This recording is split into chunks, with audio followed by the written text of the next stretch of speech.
ಸಿದ್ದರಾಮಯ್ಯನವ್ರ ವಿರುದ್ಧ ಇಡಿಯವರು ಒಬ್ಬ ಸ್ನೇಹಮಯಿ ಕೃಷ್ಣ ಅನ್ನುವಂಥ ಒಬ್ಬ ಸೈಡ್ ಆ್ಯಕ್ಟ್ರು 44 ಕೇಸ್ಗಳಿರುವಂಥ ಒಬ್ಬ ಕ್ರಿಮಿನಲ್ ಹಿನ್ನೆಲೆ ಉಳ್ಳಿರುವಂಥ ಒಬ್ಬ ವ್ಯಕ್ತಿ ಒಂದು ಮೇಲಲ್ಲೇ ಒಂದು ಕಂಪ್ಲೇಂಟ್ ಲಾಡ್ಜ್ ಮಾಡಿದ್ರೆ ಚೀಫ್ ಮಿನಿಸ್ಟರ್ ವಿರುದ್ಧ ಅದು ಇಮಿಡಿಯೇಟಾಗಿ FIR ಮಾಡ್ತಾರೆ. FIR ಮಾಡಿ ಅವರು ತನಿಖೆ ಶುರು ಮಾಡ್ತಾರೆ.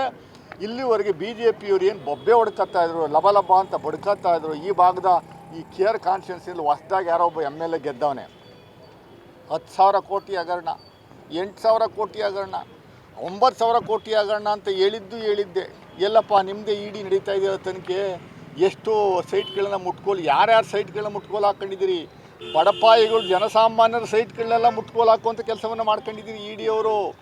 ಈಗೇನು ನೀವು ಸಿದ್ದರಾಮಯ್ಯನವ್ರ ವಿಚಾರದಲ್ಲಿ ಯಾವ ಇನ್ಫ್ಲೂಯೆನ್ಸ್ ಮಾಡಿದರೆ, ಯಾವ ಟೈಮಲ್ಲಿ ಏನೇನು ಹಗರಣ ಆಗಿದೆ ಅನ್ನುವಂಥದ್ದು ಈ ವ್ಯಕ್ತಿ ಹೇಳುವಂಥ ಕೆಲಸವನ್ನು ಮಾಡಲಿ. ದಿನ ಬೆಳಗ್ಗೆ ಎದ್ದರೆ ಸಿದ್ದರಾಮಯ್ಯನವ್ರನ್ನ ಬೈಯೋದು, ಕಾಂಗ್ರೆಸ್ನವ್ರನ್ನ ಬೈಯೋದು, ರಾಹುಲ್ ಗಾಂಧಿಯವ್ರನ್ನ ಬೈಯೋದು, ಹಗರಣ ಅನ್ನುವಂಥದ್ದು. ಇವರು ಯೋಗ್ಯತೆ ಹೊಸದಾಗಿ ಎಲ್ಲೋ ಒಂದು ಅವಕಾಶ ಕೊಟ್ಟಿದ್ದು ಕ್ಷೇತ್ರದಲ್ಲಿ 5 ಪೈಸಾ ತಗೋಬೋದು, ಒಂದು ಕೆಲಸ ಮಾಡಲಿಲ್ಲ.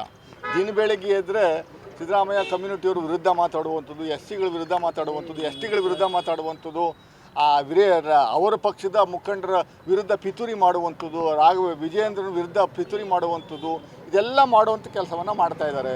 ನಾವೇನು ನೇರವಾಗಿ ಹೇಳುವಂಥ ಕೆಲಸ ಮಾಡಿದ್ರೆ ನನ್ನ ವಿರುದ್ಧ ದಿನನಿತ್ಯ ಹೋಗಿ ಪೊಲೀಸ್ ಸ್ಟೇಷನ್ ಕಂಪ್ಲೇಂಟ್ ಕೊಡೋದು, ಪೊಲೀಸ್ ಕಮಿಷನರ್ ಕಂಪ್ಲೇಂಟ್ ಕೊಡೋದು, DG ಕಂಪ್ಲೇಂಟ್ ಕೊಡೋದು.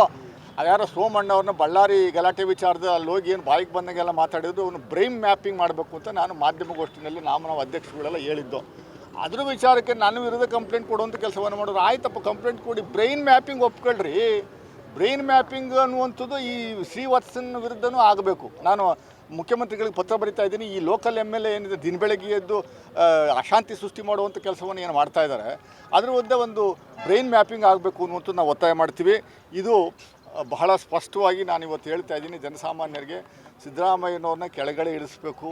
ಸಿದ್ದರಾಮಯ್ಯನವ್ರನ್ನ ಮುಖ್ಯಮಂತ್ರಿ 2ನೇ ಬಾರಿ ಆಗಿರುವಂಥದ್ದು ಹೊಟ್ಟೆನಲ್ಲಿ ಕಿವುಚ್ಕೊಳ್ಳುವಂಥ ಕೆಲಸವನ್ನು BJPಯವರು JDSನವರು ನಿರಂತರವಾಗಿ ಮಾಡ್ತಾ ಇರುವಂಥದ್ದಕ್ಕೆ ಇದು ಸತ್ಯಮೇವ ಜಯತೆ, ಸತ್ಯಕ್ಕೆ ಯಾವತ್ತೂ ಜಯ ಸಿಗುತ್ತೆ ಅನ್ನುವಂಥದ್ದಕ್ಕೆ ಸಿದ್ದರಾಮಯ್ಯನವರೇ ಒಂದು ಸ್ಪಷ್ಟ ಉದಾಹರಣೆ. ದೇಶದಲ್ಲಿ ಬಹಳ ತಾಳ್ಮೆಯಿಂದ ನಮ್ಮ ಕಾರ್ಯಕರ್ತರಿಗೆ ನಾನು ಅಭಿನಂದನೆ ಸಲ್ಲಿಸ್ತೀನಿ, ನಮ್ಮ ಅಧ್ಯಕ್ಷಗಳಿಗೆ ಅಭಿನಂದನೆ ಸಲ್ಲಿಸ್ತೀನಿ. ಯಾವ ಕಾರಣಕ್ಕೂ ಯಾವ ಹಂತದಲ್ಲೂ ಲ್ಯಾಂಡ್ ಆರ್ಡರ್ನ ನಾವು ಕೈಗೆತ್ಕೊಳ್ಳುವಂಥ ಕೆಲಸವನ್ನು ಮಾಡಲಿಲ್ಲ. ದಿನ ಬೆಳಗ್ಗೆ ಎದ್ದು ಆ ಕ್ರಿಮಿನಲ್ ವ್ಯಕ್ತಿ ಸ್ನೇಹಮಯಿ ಕೃಷ್ಣ ಅನ್ನುವನು ಎಲ್ಲಿ ಕಾಣ್ತಾ ಇಲ್ಲ 4-5 ತಿಂಗಳಿಂದ. ಈ BJPಯವರು JDSನವರು ಹತ್ತಿರ ಸೇರಿಸ್ತಾ ಇಲ್ಲ ಅಂತ ಕಾಣಿಸ್ತದೆ. ಈಗ ಎಲ್ಲೂ ಕಾಣ್ತಾ ಇಲ್ಲ.